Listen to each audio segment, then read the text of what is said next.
Hey, very good morning to you on match day. Here is the match preview show here on Latte Phone. Welcome, one and all. What a great day. What an exciting day. Arsenal are back in action at the Emirates Stadium, and it's our opening home game of the new Premier League season. Cannot wait to go. I was so tempted to just go and sleep outside the carpet last night, but I didn't. I stayed at home. I'm now ready. I'm fresh. Gonna get a fresh haircut tonight. And let's go. Let's go. I am delighted to be joined by good friend Oscar of All Leeds TV. Oscar, welcome to the firm. How are you, my man? All good, mate. All good. Before the game, I'm all good. Bit nervous about today. I'm not going to lie. Obviously, it's a massive one for us today. Tough game today. There's no doubt about it. Probably arguably the toughest game of the whole season today. But yeah, mate, I'm all good. I'm all good. We made a solid start. Life's good. Looking forward to it, mate. Good. It's great to have you on the show. These are new sort of shows after the one we did with Manchester United fan Alice last week before our trip to Old Trafford. It was really popular, really kind. So I thought I'd try this out. So early morning start. Today, I want to get your thoughts on what you guys have been up to over the summer. Your first time back in the Premier League after a little while. You must be excited about that. Daniel Farke is a very impressive coach. I'm sure you'll be trying your best to stay up and to stay in that position. Get your thoughts on Arsenal as well, and then we'll look ahead to the game and get your predictions. Welcome to everybody in the chat, channel members, Patreon members. Really, really great to see such a great community. People catching it live for once as well because of the early start. Wayne's in the house. Good morning. Good morning. Can't wait to see you later. Shawarma. Yeah, we're going out for a post-match meal on Holloway Road. Good morning to everyone. Look at this. Everyone's buzzing. The first day of the season at the Emirates. Can't wait. Can't wait. Right, before we get into the content, Oscar, just a quick community sort of update. Thank you to everybody who supports the channel via Patreon. There is a Patreon giveaway, a pair of tickets to come and listen to Mikel Arteta and NBA legend Steve Kerr. They talk about leadership, and it's taking place at the Londoner Hotel on the 5th of September. I have a pair of tickets to give away to one lucky Patreon member who can come and be my guest on the night.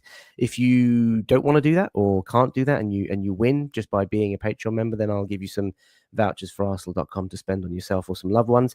If you do want to go and you don't win, you can go over to alidacollective.com/what's happening, and tickets retail at £85 each. Oscar, let's focus on Leeds. It's a massive, massive season for you. Oh, no. Do you know what? I've got the wrong slides up. Oscar, this is terrible. How embarrassing. Do you know what? I blame this on the early starts, guys. I mean, we can always talk about Eze. But just your thoughts, Oscar. Promoted back into the Premier League, back into the big time. How are you feeling about the new campaign ahead? I mean, obviously, because we got promoted in 2020, we were a bit more aware because obviously we had that 16-year spell of being in the Championship in League One. So obviously, a lot changed in the Premier League in that time in terms of the actual level of the league, in terms of technical quality. It became a lot more physical, all these different bits and pieces. But I think now we come into it a lot less in the unknown. Obviously, the last 2 years at Premier League level, 2021, 2022, and 2022, 2023 were really tough for us. We were just about survived in 22 and obviously went down in 23 on the last day. And we know it's going to be hard. We're going to have moments this season where we go sort of like 1 win in 10 and stuff like that, and then maybe have a spell of not playing so well, maybe losing 5 on the bounce. That is the Premier League for a newly promoted team these days. I don't think you're going to see many teams do what, say Wolves did, what we did, in terms of just getting straight to the top half and really make the league their own. I don't really see that happening, certainly for a while now. So I think this season it's all about 17th. It feels really not great having to say that, but I think at this moment in time, just staying up this season is the main thing, and then pushing on from there. Looking at what Bournemouth have done, looking at what Nottingham Forest have done in the last sort of 2 or 3 years, and having that as sort of a guide. Really, it's hard to do. There's no question about it, and the odds are, Sunderland will probably say the same things, Burnley will probably say the same things, and it's not going to be easy. But I do look at this season and think the teams coming up are a lot closer in quality to, say, the bottom end of the Premier League this time around. I don't think there's a lot in it. And obviously we've seen West Ham have a shocking start to the season, a bit of pressure on them already. Wolves losing key players, potentially Strand Larsen to throw into it. So there's a lot of different things, mate. Obviously, the way I look at it is we've got to make sure we finish top of the promoted teams, if you like, and then we've got to find 1 or 2 teams, in kind of that relegation trouble, that are already kind of established Premier League teams and finish above them. It sounds a bit Michael Owen like that, actually, but bit of stating the obvious. But yeah, it's not going to be easy, mate. But solid start. I think winning that game against Everton, it was tight margins. That's what we're going to have to do this season. The tight margin games, we've got to find ways to just get through them. But it's not going to be easy, mate. I have accepted that we're going to have many games this season where we're going to come out of the ground very angry or frustrated. To be fair, though, Oscar, this is where you want to be. You know, the Premier League is obviously the greatest show on earth, and you guys have worked so hard in the Championship last year to get back up, and it's been, difficult over the last sort of couple of decades for you guys. You know, you had the heights of European football, Champions League football, and then of course it all went wrong financially, and you've had some sort of yo-yoing, I guess. And Leeds are a massive club, massive city. Got lots of friends of mine that are Leeds fans, and I've been up to Ellen Road a few times back in the day when Thierry Henry and co used to bully you. To be fair, but it's great to have you back in the Premier League. And look, Daniel Farke has been busy in the summer. I mean, you've had some really good transfer activity. You spent quite a bit of cash from defensive midfielders, left wingers, centre backs, a new goalkeeper, 16 million, 16 euro signing from Lyon. I mean, I didn't expect you to be so busy. 7, 8 new signings. What do you make of it? And even like Dominic Calvert-Lewin. Yeah, I mean, we had to be busy in the market. There's no question about it. I think the Championship, we've taken 190 points from the last 2 seasons, so we were a pretty dominant Championship side, and all the underlying metrics, I think we were pretty much, not to go too over the top, but I think we were top of every underlying metric in the Championship last season. So we did have a strong squad to come into the Premier League, but to be fair, you've got to always look to upgrade, when you go from the Championship to the Premier League. So the goalkeeper was the most important, I think. Obviously, Ilan Meslier, to be honest, last 2 years, probably last 3 years, has been way off it. There's no question I about always that. thought Now he was a good shot himself. stopper. Oscar, I always thought he was, sorry to interrupt you. I always thought he was a good shot stopper, but he just had a mistake, like a calamity in him, like too often. Yeah, I mean, he's always had a mistake in him, but I think the shot stopping has kind of just nosedived, I think, in the last sort of 3 years or so. It's one of those because he's a young goalkeeper, and normally you see young goalkeepers go the other way, where it's kind of they reduce the mistakes. With Meslier, it's kind of like, it's kind of like gone in the reverse kind of thing. And obviously a lot of it's confidence, but I think now his time at Leeds is probably done. He is down to third choice. And Lucas Perry, we've not really actually had to see do much so far. We were solid defensively against Milan, solid against Everton. So I'm intrigued how Perry does today. I can't really comment how good the shot stopper is just so far. The underlying metrics are really good for him at Lyon and in Brazil. So that is a positive. I think we are going to need a goalkeeper that can win us the game, in terms of just making wonder saves. So, and today might be one of those days where if we're going to come out of the game with a draw or something like that, we probably will need Lucas Perry on top form. The standout, though, is Anton Stack in terms of our best signing so far. I mean, I cannot believe a newly promoted team has been able to sign a player of this quality. A lot more unknown before he signed for us, but I think it took within 20 minutes of the game against Milan in Dublin to realise, he's our best player, literally our best player. He's just stood out massively in the team, and he was superb against Everton. I thought he was man of the match in that game. He was absolutely crucial for us winning that game. Obviously, Al Tanaka's getting mentioned in the comments. He was absolutely excellent last season. For me, along with James Trafford, I think they were the 2 best performers in the Premier League, and James Trafford's gone to Man City, so that kind of tells you, I'm not saying obviously Al Tanaka's that level, but he is definitely Premier League level for me. I think he's going to have no problems adapting to this level. And so we have been busy. There's no question about that. The back four, we're kind of gone for a sort of new look back four. Gabriel Goodmanson's come in for Junior Firpo. Very different style of left back. A lot more savvy defensively. Obviously, the big test is a day like today against Bukayo Saka, in terms of how Goodmanson can do. But the signs are good. Jakob Biol has signed. He didn't play against Everton. It's sort of a 50-50 if he'll play today. Obviously, we're going to go through the team news. But again, he looks nice and solid. Loves the tackle. And it looks promising in that regard. Sean Longstaff's come in as sort of depth. Dominic Calvert-Lewin and Noah Okafor have kind of come in the last couple of sort of 10 days or so. I think at least one of them will be on the bench today. I think Okafor's an exciting one. Obviously, he's not at the best of spells at Milan, but I think from looking at the eye test with Okafor last week in Dublin, he was a player I looked at and thought, that's kind of what we need on the left wing. Someone who can beat a man 1v1 and sort of just make things happen on his own in that kind of sense. Because I think in the last couple of weeks, we have been playing well. There's no question about it. We've more than matched these teams we've been playing.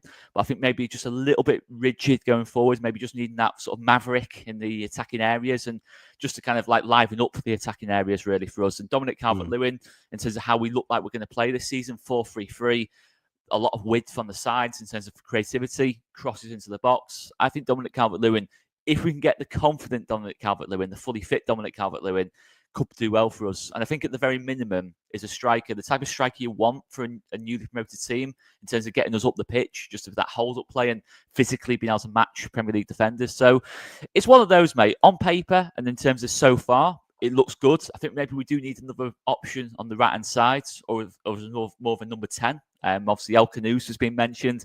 I don't think we're going to get El Canoes. I think he's going to be the Eze replacement at Palace. But I expect we'll probably do 2 more signings. A fullback, James Hill's been mentioned from Bournemouth, sort of a utility option. James Justin as well. James Justin's been mentioned. So I'm not sure in terms of who's the priority between the two. I would personally go for James Hill because I think he's looks like a really promising talent. And then I think we will sign either another right winger or a 10 or sort of like a hybrid of the two. He's right there. Fabio Vieira of Arsenal. Fabio what a Vieira, great player. Is he still at Arsenal? He is, yeah. We're trying to shift him only because obviously the squad is stacked now and we just need to sort of recoup some funds. But I mean, Oscar, you get a lot of praise in the chat about Leeds being a club of culture, and you know everyone remembers those days of the Jonathan Woodgates and the Alan Smiths and the European sort of nights that you had back in the day, and of course more recently your Rafinhas and your Bamfords and your that sort of spell that you went through under Bielsa. This is really interesting. I want to get your thoughts on Daniel Farke because we're going to get a lot of questions on him. But, you know, in terms of transfer activity, you talked about Anton Sak. You know, he's going to be the anchor in midfield today. Noah Okafor, I don't know if that's how you pronounce his name. Yeah. People have mentioned him in the chat. Obviously, an exciting winger. You've got your new goalkeeper. I thought Sean Longstaff was an astute bit of business. You know, he's you know been at Newcastle, one of the Longstaff brothers. He's difficult to play against. And Dominic Calvert-Lewin, I think, is one of those players where hampered by injury, you know, really, really difficult. But I think if he finds his form on his day, will do a lot of damage. I think people are asking if I'm under the weather. I'm not. I woke up. I didn't sleep much. I was so excited about Eze Day and Arsenal today. I stayed up watching all sorts of Arsenal stuff on YouTube. I watched the Superman movie as well. Got to bed at about 3, and then my son smashed me in the face with his foot, and I woke up at about 7 o'clock in the morning. So yeah, not had much sleep, but there we are. Let's move on to the gaffers. And your thoughts on, I guess, well, both pressure on the managers, pressure in different ways, I suspect. Wayne has asked a question saying, Oscar, what are your thoughts on Daniel Farke? There was a bit of uncertainty over him during the summer.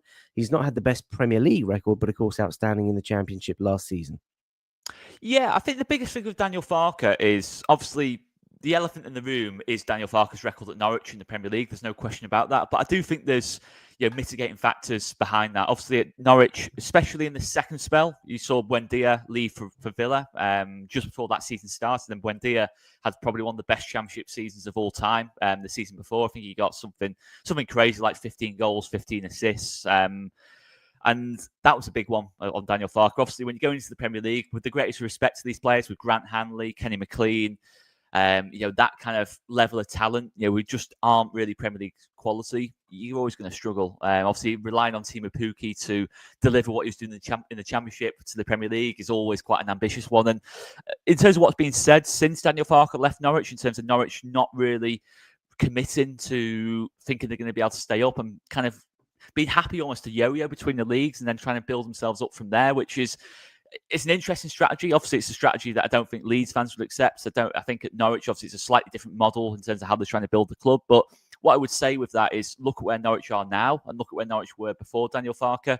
It shows that he did maximise everything he could from that Norwich team. Obviously, won the league twice with them, and now I think they've only been in the top 6 once since he left, and they're kind of stuck to the mid-table of the Championship. So from that regard, I'm not too concerned. But I think the biggest thing for Daniel Farke is adapting. Obviously, the way we played at Championship level, both fullbacks flying up the pitch, both fullbacks are width effectively. 4-2-3-1, kind of very much turned into a 4-2-4, and obviously relying on Tanaka and Ampadu to kind of anchor the midfield. So trying to do that at Premier League level, I thought was always ambitious. I found it very encouraging that we changed to 4-3-3 straight away. Ampadu dropping in as more of a 6. And then obviously Anton Stacks come in, and Al Tanaka feels like our first choice midfield 3 with Sean Longstaff who can come in, Elia Gruev who can come in. So it feels encouraging from that point of view. We're playing it out the back a lot less. I wouldn't say we're long ball. We're not like Stoke City under Tony Pulis kind of thing, but I think we are quite a physical team. We have just signed 6'3" players. I think Noah Okafor actually is the only player we've signed who's under 6'3", I think, which is absolutely insane. I mean, people have mentioned. I mean, Latte firm viewers know their ball, and they've been talking about the physical aspect of Leeds United and the squad and the arrivals that you've had over the summer. They are big boys. Absolutely, and I think the intent is to try and play out when we can. Obviously, when we get the ball into that midfield, it does tick quite nicely. We do move the ball pretty nicely between the thirds. I think Joe Rodon is good on the ball. Pascal Strout's good on the ball. Gabriel Goodmanson looks good on the ball. So we have got the technical level of the squad. We have raised quite a bit, and the physical level, which I think was probably the most important, we've raised quite a bit. So it's interesting how we'll approach this one today. I'd expect we'll probably drop a little bit off Arsenal at times, but I think we will be, probably press with triggers kind of thing, wait for, the odd heavy touch in that lot where we can kind of try and get up the pitch. But I would expect we kind of sit in a bit more and try and hit Arsenal on the counter with sort of Dan James and Nonto, etc., etc. And against Everton, we were very much on the front foot in terms of pressing high up the pitch and just trying to force a lot of errors from Everton, and we did so to a very high standard. So in terms of how we're approaching the season, in terms of recruitment and style of football, I'm happy with what I've seen with Daniel Farke. He is a manager that kind of splits opinion, but I think most acknowledge he's done a very good job at Leeds. I think the split is more about what the future holds rather than what he's done so far, if that makes sense. Obviously I said before, we got 190 points in 2 years. Broke all sorts of kind of records in terms of the metrics and stuff like that. But I think most are very much big Daniel Farke fans. I think there's just a few doubters, and it's fair enough. Obviously, I'm one that's definitely more on the Daniel Farke had to stay at Leeds. I think he is. We've seen with sort of like the likes of Marco Silva, for example. In terms of have some pretty poor spells in the Premier League and then come back into the Premier League with Fulham, totally settled, a squad he knows in that kind of sense, happy with. Bit more control and recruitment, and you sort of saw the difference that made in terms of, obviously a lot of people focus on when people have bad experiences, it means there'll be bad experiences forever. But for me, when you learn from it, you can definitely improve. And Mikel Arteta is a great example in terms of Arsenal stuck by him. And we learned from those first couple of years, obviously that first 2 years or so where you're finishing 8th in the league, that was massively important in a sense in terms of where you are now. In terms of Mikel Arteta learned from his errors early, and you've been a very consistent force in the last sort of 2 or 3 years from that. Well, I'm really pleased that you've sort of moved on to Mikel, because I want to get your thoughts as an outsider, I guess, looking in. You talk about splitting the fans. I mean, Mikel Arteta certainly does that. There is a small contingent of Arsenal fans who are getting a little bit tired of finishing second and all that sort of stuff. And then there is, the vast majority of the fan base firmly behind the gaffer, but he does split opinion, and he splits opinion across rival fans and the media. So what's your thoughts on the gaffer and what Arsenal are doing? 3 second-place finishes now in 3 years for Arsenal. Could this be our year, Oscar? Yeah, I mean, from a tactical point of view, I don't think you can fault Mikel Arteta in terms of from setting up game to game, in terms of being tactically astute, in terms of getting the best out of the players he's got. I think there's no question he does that, across the board. I think certainly from a defensive point of view, I genuinely think Arsenal, I'd say, are the best defensive team in Europe, never mind in the Premier League. I think in terms of from an off-the-ball point of view, it's very hard to break down Arsenal. Even when you're not playing particularly well, it's still very difficult to beat Arsenal. Obviously, we saw last Sunday against Man United. I don't think you played well at all in that game, to be honest. But I never felt for 1 minute you weren't going to win it once you went 1-0 up.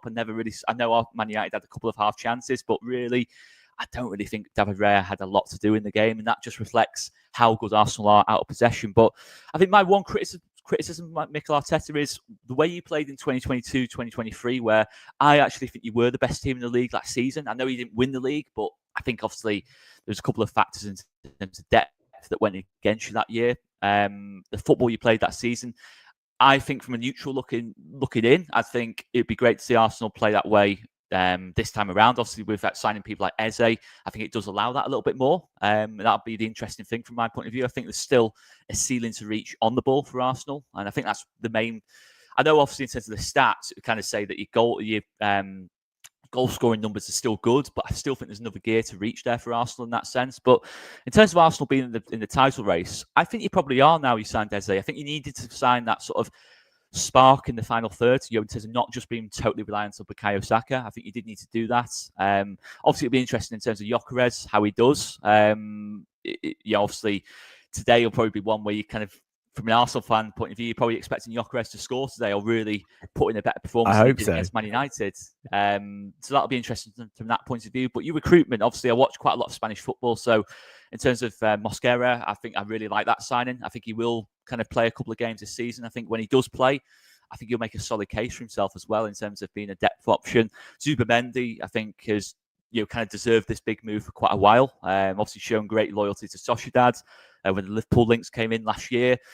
So I think he's going to be a big signing for you. I think he's an upgrade on in terms of what you've had playing in terms of the number 6 role. And then obviously Madueke is an interesting one in terms of can he kind of hit some kind of heights? And even people like Havertz, for example, I think Havertz has still got a big role to play this season. Obviously, he's never going to be the Haaland level number 9, but in terms of getting Arsenal up the pitch and in terms of making things happen, I think Kai Havertz is a really solid player. I think you improved on Sunday when Kai Havertz came on the pitch, and I can imagine he's a player that very much splits opinions. So it's interesting. I think obviously Eze, I can see doing really well. The only slight concern, I'd imagine, correct me if I'm wrong here, mate, but I'd imagine Eze is going to play on the left-hand side of the front three. Maybe not. I think Yeah, it's unknown because obviously we've got Martinelli and now Madueke and even Trossard who can play there. And I think Eze, he adds depth. He obviously adds quality, and I think he adds a bit of unpredictability. We might play him at left 8, might play him at 10, might play him instead of the skipper, might rotate a few players out, might go out on the left wide wide forward position. There's lots of options. And I think that's what Mikel Arteta's been sort of craving, but you're getting a lot of love, Oscar, in the chat. Great insights, Oshin says, and so many others have sort of said. While you were talking, I've just brought up our form guide. Now, of course, we've only had one Premier League game. A very impressive game for you guys at Everton, filled with controversy, of course, with that late penalty and the handball. Was it handball by Tarkovsky? Pre-season-wise, pretty solid for you guys. Started off with a win against Plymouth Argyle, drew against United, drew against Villarreal, drew against Milan. I mean, look, unbeaten, but it's all about building form, gelling your new signings in, and they're pretty decent clubs. I mean, what have you made of, I guess, your start to the Premier League in terms of Everton, but also your pre-season form? Yeah, I mean, it might sound quite a boring thing to say, but what encourages me is the goals against column in those kind of games. Obviously, 2 clean sheets in that spell. And when you look at the last 2 lots of teams to get promoted into this league, obviously the 2023, 2024, 24, 25 last year, the biggest thing is the minimum amount of goals those 6 teams have conceded that have gone down is 78. So that's over 2 goals a game. So I think the biggest thing, the easiest thing for us to improve from what previous teams have done is that defensive record. And over the last 2 years, our defensive record has been very strong. And that's with Ilan Meslier massively underperforming in terms of shot stopping in the last 2 years. So that's encouraging from that point of view. Obviously, it's early doors to kind of tell how good we are truly defensively, because I think a couple of those teams maybe weren't at full strength in the attacking area. So obviously, today's a great test for us in terms of seeing how good we actually are when we have teams sustaining pressure against us. I'd imagine Arsenal will have sort of 60-65% of the ball today. It's one thing, obviously, being able to hold a good defensive shape when you've got a lot of the ball. It's another thing where you're having to kind of concentrate for sort of 90 minutes and sort of have a lot of sort of spells of games where you're not sort of touching the ball. So it'll be interesting from that point of view how we sort of develop. But so far, you can only judge it on what we've seen so far. I think we have got a style of football that kind of suits what we're trying to do. The midfield 3 contribute very well. I think the back 4 are all good 1v1 defenders. I think Gabriel Gudmundsson's coming in, Jakob Biol, Bogle and Rodon were outstanding last season in terms of on that right-hand side. Rodon covers the wide areas really well. I think him and Gyökeres will have a really good battle today. Obviously, Gyökeres likes to pull wide quite a lot down that left-hand side and sort of cut in and get shots off. It'll be an interesting battle between him and Rodon. Quite a physical battle as well. I think both players quite temperamental, you can see that being quite fiery, that battle, to be fair. But I think so far it's looking good. I think the only thing is, when you look at the front 3, obviously I think the front 3 will look very different by the end of the window when Dominic Calvert-Lewin, who I think will very much be our main striker, and Noah Okafor, who I think will be our main left winger. And then it's a case of, will it be Dan James or Nonto on that right-hand side? And I think it's not like the front 3 that jumps off the page and you think, wow, that front 3 Leeds have got is going to seriously cause teams problems. But I think it's solid enough, along with a team that's not going to concede many goals. And that makes me sound like we're a really defensive team. And we might be a bit more defensive today, but we're not really. I think we will try and play on the front foot, press high up the pitch at home, and try and make things happen at home. But I think we've got that capability to win games 1-0 and 2-1, which I think the last couple of teams in this league haven't done really. I think when they have won games, it's been chaotic, sort of 3-2s, 4-3s. And, say what Luton did 2 years ago, I don't think that's sustainable over a 38-game season. I think what we're trying to do, and what Sunderland are trying to do for that matter, is sustainable. Again, really interesting to hear about the way that you think the profile of Leeds squad has changed with big physical players coming over the summer. The thing that I look at when you were talking about your forwards, Oscar, is that you've got speed on both flanks. Dan James, we know, is an absolute speed merchant. Willy Gnonto, obviously a really talented boy, still a young boy and very, very quick. And Arsenal, we are like you say, probably going to dominate possession. We have a tendency to sit outside our opposition box and try and work it left to right. And we often get caught on the break. And obviously, we've got the likes of Saliba and Gabriel who are really good in recovery. And depending on who we play fullbacks, so Ben White might not play today against his former club. It could be Jurriën Timber, who's obviously fantastic. Left back, there is a decision to be made. I wonder if it'd be Mars Lewis Skelly. But there is absolutely going to be space, land, grass, whatever you want to call it, for both of your wide forwards to kind of, try and eat up if they catch us on the break. Ethan Ampadu, your skip, was injured, wasn't he, against Everton? Is he looking like he's going to be fit today? It looks like he's out. Well, I think it's pretty much certain he's out. He picked up a pretty nasty knock on Monday. He played through it, to be fair, for about another 20 minutes or so. And so I think it's a case of it'll either be Sean Longstaff going in that spot or Elia Gruev. He's a fighter. I personally think it'll be Gruev who gets the nod for today's game, just to keep, because there is a debate. Anton Stark can play deeper, but for me, I want Anton Stark in his best position, especially in a game like this where he can influence the game the most. And sort of, we're not going to have a lot of the ball today, but when we do get the ball, keeping the ball, and I think having Anton Stark in his best position kind of assists that, really. So it'll either be Elia Gruev or Longstaff coming in free for Ampadu. And just one other one, I think the rest of the team's pretty much set. The only other one is on the left centre-back alongside Joe Rodon. Now, it's sort of 50-50. Pascal Struijk had an outstanding game against Everton, and it's been a really consistent performer for us. Maybe not so much at Premier League level, but certainly the last 2 years or so, he's really stood out. So it's a debate between Pascal Struijk and Jakob Biol in terms of that left centre-back spot. There's been a bit of mention about maybe we'll go over back five or a back three and have all three centre-backs playing at the same time. I doubt we'll do that with how good we were against Everton and how little we have never done that actually under Daniel Farke, but I think maybe as the season goes on, we might sort of experiment with that a little bit. So it's sort of 50-50 between Struijk. Struijk's got the more, got the form from the last game, but Jakob Biol's our big signing at centre-back. So I actually couldn't tell you who will play. I think it's genuinely 50-50. I have a feeling if he had to say, I think he might stick with Struijk just for this game. But I wouldn't be surprised if it's Jakob Biol. Personally, I'd like to see Jakob Biol play this game, just from that physical point of view against Gyökeres and helping Goodmanson. Because I've accepted Bukayo Saka will probably get past Gabriel Goodmanson a few times today. It's the same for any left back sort of going against Bukayo Saka. So probably will need Struijk or Biol on the cover. I'm not one of these deluded fans that we're going to go to Arsenal and like every single duel and every single battle we're going to win. We are going to lose a couple of battles today because Arsenal have got that good a team. Yeah, I mean, look, it's going to be an exciting game, and obviously great to see you guys back in the big time, but we need to get off to a winning start at the Emirates. By the way, for the Arsenal fans watching, hundreds of you watching live on YouTube, if you've enjoyed this content, please do subscribe to the channel, drop the video a like. It's a massive help to us, raise the profile, grow the community, and of course support from the channel members and Patreon members is massively appreciated too. Arsenal team news. So Mikel Arteta has confirmed that Kai Havertz has obviously sustained that injury. The full extent is not quite yet known. He's been out to Germany. It's been assessed. It could be a piece of floating cartilage in his knee. Hopefully he doesn't need surgery. Hopefully he'll be back in a matter of weeks. New signing Christian Norgard is unavailable. He is expected to be out for another week. Ben White remains a doubt for tonight's game, as we've just sort of talked about. Jurriën Timber, I think the club is managing his load, so there could be weirdly a debut for Christian Mosquera, maybe at right back, who knows. Eberechi Eze obviously not in the squad, hopefully will be at the ground. That is going to be a very special unveiling if that is to happen, but otherwise we are stacked. And Victor Gyökeres, who of course was taken off after the hour at Old Trafford, I think he will be expecting to start today and will hopefully nab his first Premier League goal. Your thoughts on the score, Oscar? How's the game going to go? Leave us with a prediction. I'm going to go. I'll go for a draw. I think it's a different off camera, to be fair, but I'm going to go.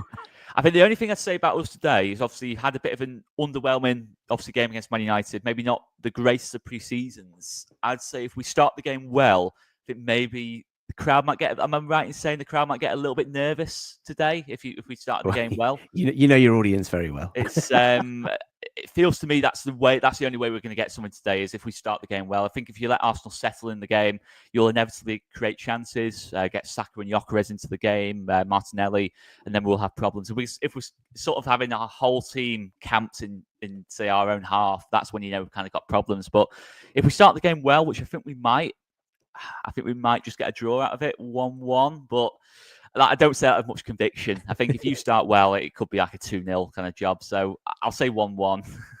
Okay, well, I will say Arsenal are unbeaten in our last 14 games with Leeds in all competitions, 12 wins, two draws.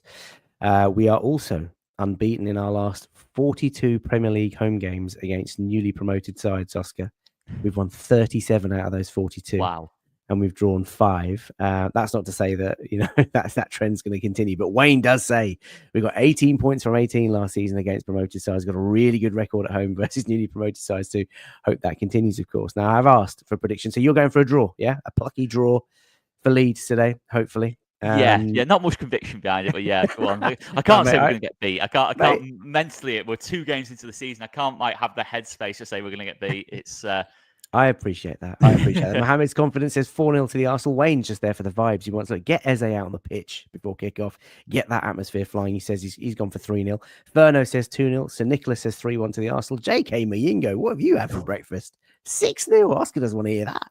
Matthew says a 1-0 to the Arsenal. I've got a feeling it could be quite tight, If we score early, Oscar, I think you might be in trouble. Oh, yeah, we've got big problems. But like you say, as the game goes on, if you get to half-time and it's still goalless or maybe one apiece, I think the Arsenal fans start to get a little bit nervous. That spreads to the pitch because we're just under so much pressure. And of course, with the box office match that lies ahead at St James's on Monday, we want to kind of get our step on the ladder a little bit earlier than Liverpool.